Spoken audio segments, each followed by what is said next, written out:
Welcome to Snoozecast, the podcast designed to help you fall asleep. Find us on snoozecast.com and follow us on Instagram @snoozecast to find behind-the-scenes content. If you enjoy our show, please write a review on the podcast app. Please know that we read and appreciate every single one. Here's a recent review we loved. The subject line is, "Helps me sleep when I'm anxious," and it reads, "My heart rate was a little lower last night after falling asleep to this podcast. Very soothing voice." Thank you for writing that, and we're so glad to help you relax. This episode is brought to you by our Patreon supporters and by Rosie Clouds. Tonight, we'll read the next part to the classic children's story Heidi, published in 1881 by Swiss author Johanna Spyri.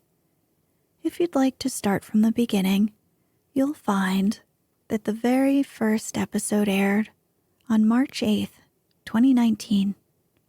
If you'd like to listen to the last episode before this one, it aired on October 28th, 2020. Heidi is a novel about the life of a young girl in her grandfather's care in the Swiss Alps. Heidi is one of the best-selling books ever written and is among the best-known works of Swiss literature. In the previous episode, the servants at the Sesemann house are certain the house is haunted. The ghost turns out to be a sleepwalking little Heidi, tormented by her secret homesickness. When Mr. Sesemann realizes this, plans are made to allow her to go back to visit her family on the mountain. Let's get cozy. Close your eyes.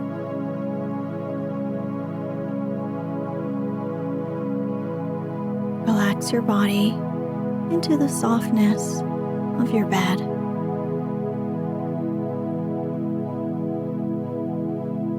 Now, take a few deep breaths.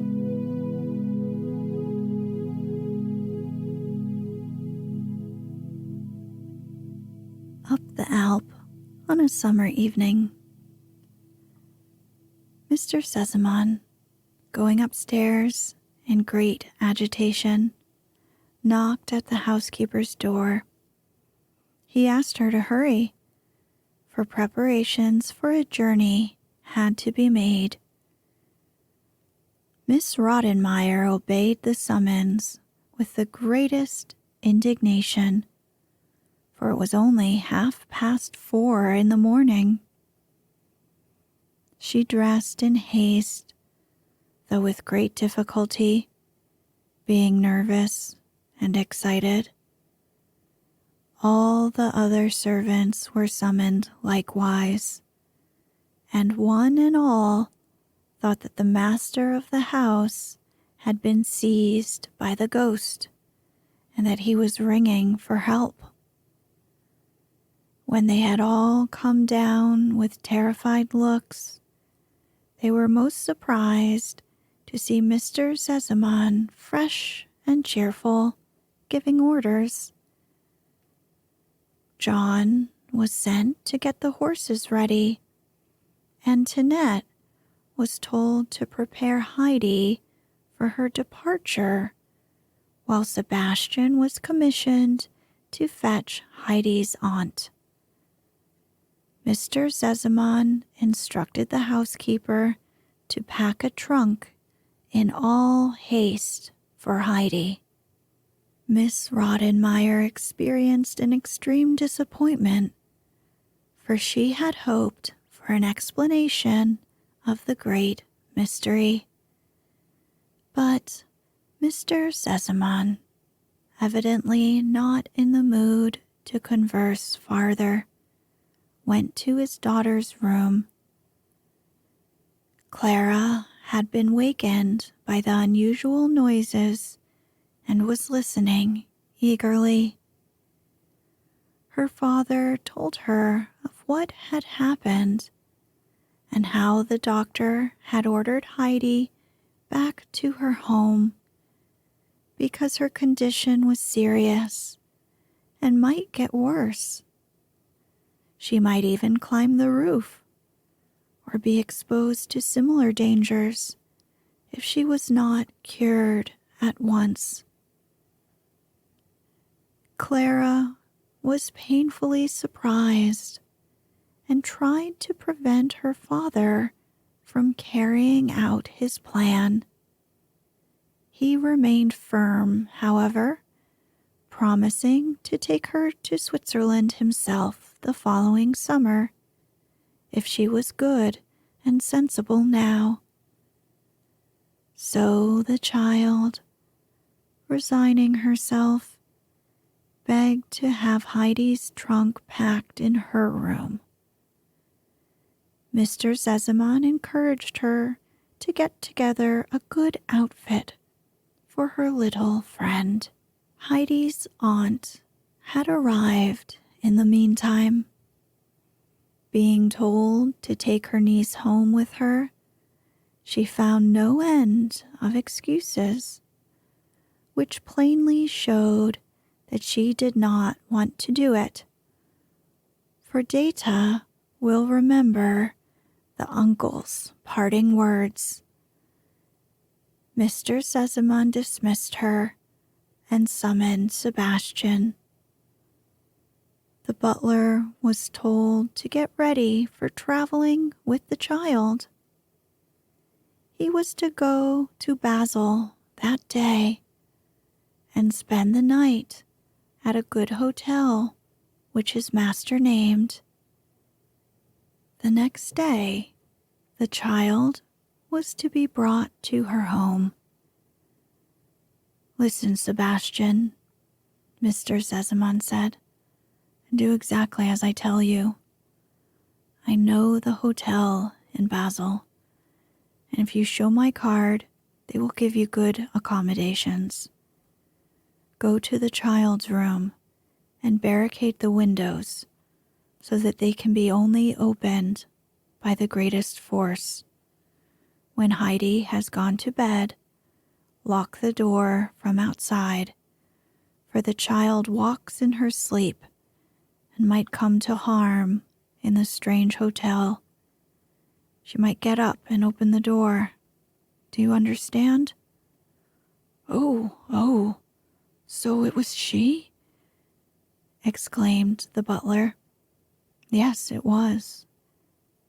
You're a coward, and you can tell John he is the same. Such foolish men to be afraid. With that, Mr. Sesemann went to his room to write a letter to Heidi's grandfather.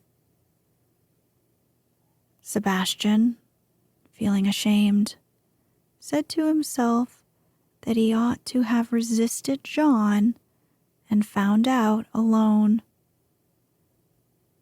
Heidi was dressed in her Sunday frock and stood waiting for further commands.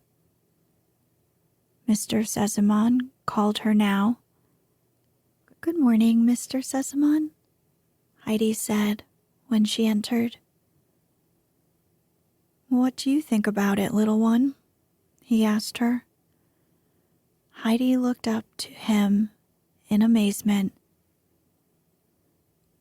You don't seem to know anything about it, laughed Mr. Sesemann.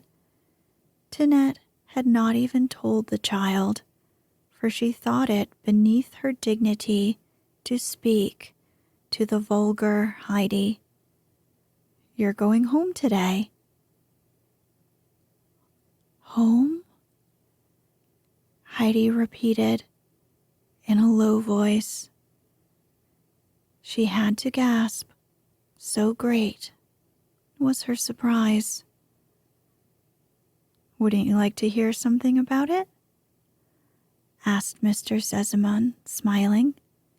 Oh, yes, I should like to, said the blushing child. Good, said the kind gentleman.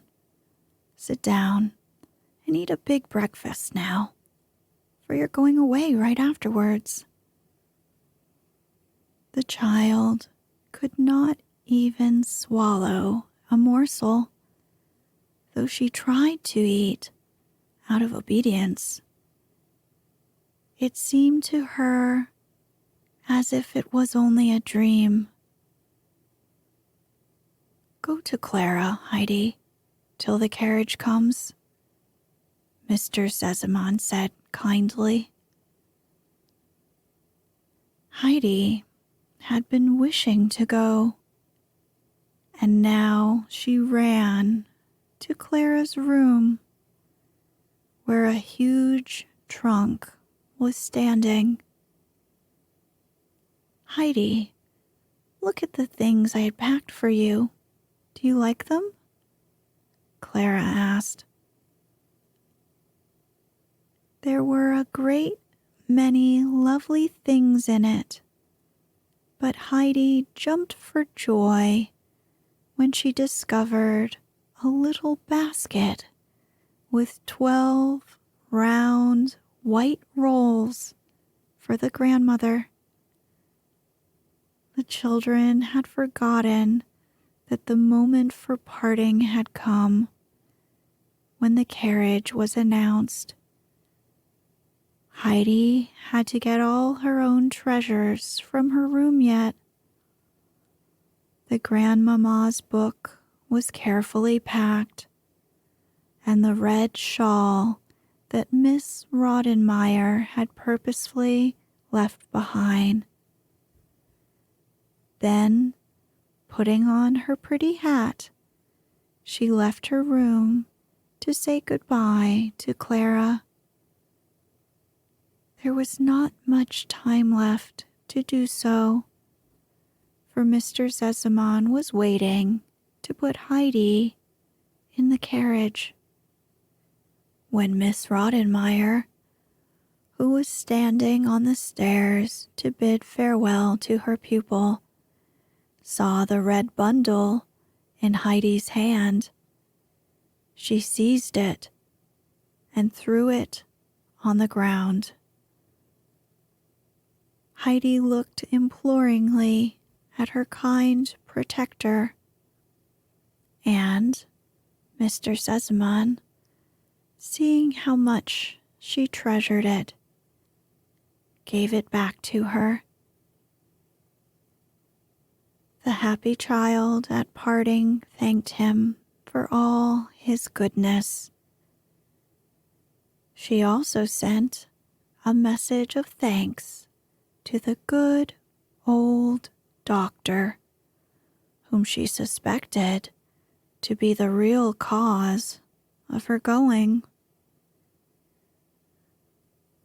While Heidi was being lifted into the carriage, Mr. Sesemann assured her that Clara and he would never forget her. Sebastian followed with Heidi's basket and a large bag with provisions. Mr. Sesemann called out, "Happy journey," and the carriage rolled away. Only when Heidi was sitting in the train did she become conscious of where she was going. She knew now that she would really see her grandfather and the grandmother again, also Peter and the goats. Her only fear was that the poor blind grandmother might have died while she was away. The thing she looked forward to most was giving the soft, white rolls to the grandmother. While she was musing over all these things, she fell asleep. And Basil she was roused by Sebastian, for there they were to spend the night. The next morning, they started off again, and it took them many hours before they reached Mayenfeld.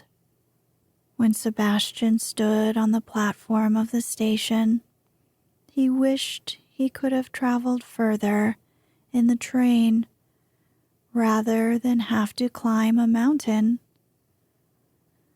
The last part of the trip might be dangerous, for everything seemed half wild in this country. Looking round, he discovered a small wagon with a lean horse. A broad-shouldered man was just loading up large bags which had come by the train.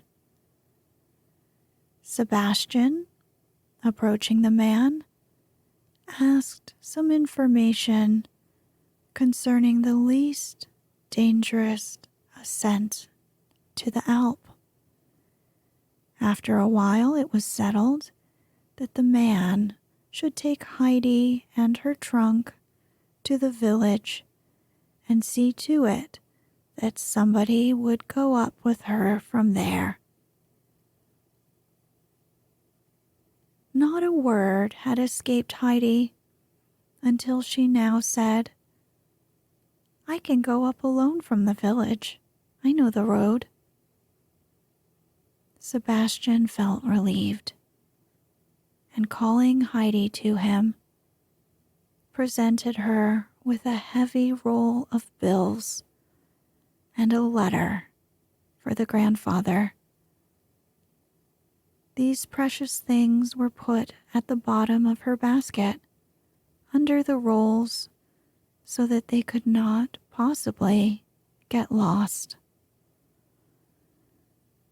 Heidi promised to be careful of them and was lifted up to the cart. The two old friends shook hands and parted, and Sebastian, with a slightly bad conscience for having deserted the child so soon, sat down on the station to wait for a returning train. The driver was no other than the village baker, who had never seen Heidi, but had heard a great deal about her. He had known her parents and immediately guessed she was the child who had lived with the alm uncle. Curious to know why she came home again, he began a conversation. "Are you Heidi, the child who lived with the alm uncle?" "Yes." "Why are you coming home again? Did you get on badly?" "Oh, no. Nobody could have got on better than I did in Frankfurt." "Then why are you coming back?" "Because Mr. Sesemann let me come." "Pooh. Why didn't you stay?" "Because I would rather be with my grandfather on the Alp than anywhere on earth." "You may think differently when you get there," muttered the baker. "It is strange, though, for she must know," he said to himself. They conversed no more, and Heidi began to tremble with excitement when she recognized all the trees on the road and the lofty peaks of the mountains. Sometimes she felt as if she could not sit still any longer, but had to jump down and run with all her might. They arrived at the village at the stroke of 5. Immediately, a large group of women and children surrounded the cart, for the trunk and the little passenger had attracted everybody's notice. When Heidi had been lifted down, she found herself held and questioned on all sides. But when they saw how frightened she was, they let go of her at last. The baker had to tell of Heidi's arrival with the strange gentleman and assured all the people that Heidi loved her grandfather with all her heart. Let the people say what they would about him. Heidi, in the meantime, was running up the path. From time to time, she was obliged to stop, for her basket was heavy and she lost her breath. Her one idea was, if only grandmother still sits in her corner by her spinning wheel. Oh, if she should have died. When the child caught sight of the hut, at last, her heart began to beat. The quicker she ran, the more it beat. But at last, she tremblingly opened the door. She ran into the middle of the room, unable to utter one tone. She was so out of breath. Oh God, it sounded from one corner. Our Heidi used to come in like that. Oh, if I just could have her again with me before I die. Who has come? Here I am, grandmother. Here I am, shouted the child, throwing herself on her knees before the old woman. She seized her hands and arms and, snuggling up to her, did not for joy utter one more word.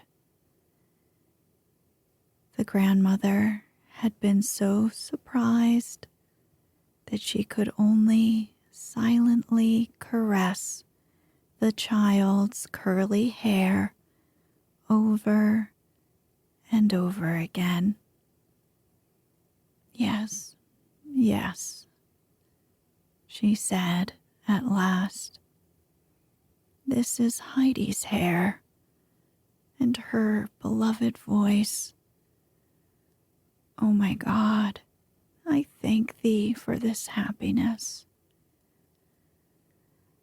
Out of her blind eyes, big tears of joy fell down on Heidi's hand. Is it really you, Heidi? Have you really come again? Yes, yes, grandmother, the child replied. You must not cry, for I have come and will never leave you any more. Now you won't have to eat hard black bread any more for a little while. Look what I have brought you. Heidi put one roll after another into the grandmother's lap. Ah, child, what a blessing you bring to me, the old woman cried. But you are my greatest blessing yourself, Heidi. Then, caressing the child's hair and flushed cheeks, she entreated, just say one more word, that I may hear your voice. While Heidi was talking, Peter's mother arrived and exclaimed in her amazement, "Surely this is Heidi, but how can that be?" The child rose to shake hands with Brigida, who could not get over Heidi's splendid frock and hat. "You can have my hat. I don't want it anymore. I have my old one still," Heidi said, pulling out her old crushed straw hat. Heidi had remembered her grandfather's words to Data about her feather hat. That was why she had kept her old hat so carefully. Brigida at last accepted the gift after a great many remonstrances. Suddenly, Heidi took off her pretty dress and tied her old shawl about her. Taking the grandmother's hand, she said, "Goodbye. I must go home to grandfather now, but I shall come again tomorrow. Good night, grandmother." "Oh, please come again tomorrow, Heidi," implored the old woman while she held her fast. "Why did you take off your pretty dress?" asked Brigida. "I'd rather go to grandfather this way, or else he might not know me anymore the way you did." Brigida accompanied the child outside and said mysteriously, "He would have known you in your frock. You ought to have kept it on. Please be careful, child, for Peter tells us that the uncle never says a word to anyone and always seems so angry." But Heidi was unconcerned, and saying good night, climbed up the path with the basket on her arm. The evening sun was shining down on the grass before her. Every few minutes, Heidi stood still to look at the mountains behind her. Suddenly, she looked back and beheld such glory as she had not even seen in her most vivid dreams. The rocky peaks were flaming in the brilliant light. The snowfields glowed, and rosy clouds were floating overhead. The grass was like an expanse of gold, and below her the valley swam in golden mist. The child stood still, and in her joy, tears ran down her cheeks. She folded her hands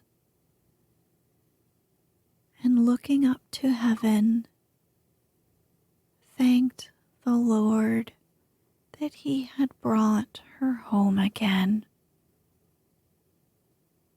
She thanked him for restoring her to her beloved mountains. In her happiness, she could hardly find words to pray. Only when the glow had subsided was Heidi able to follow the path again.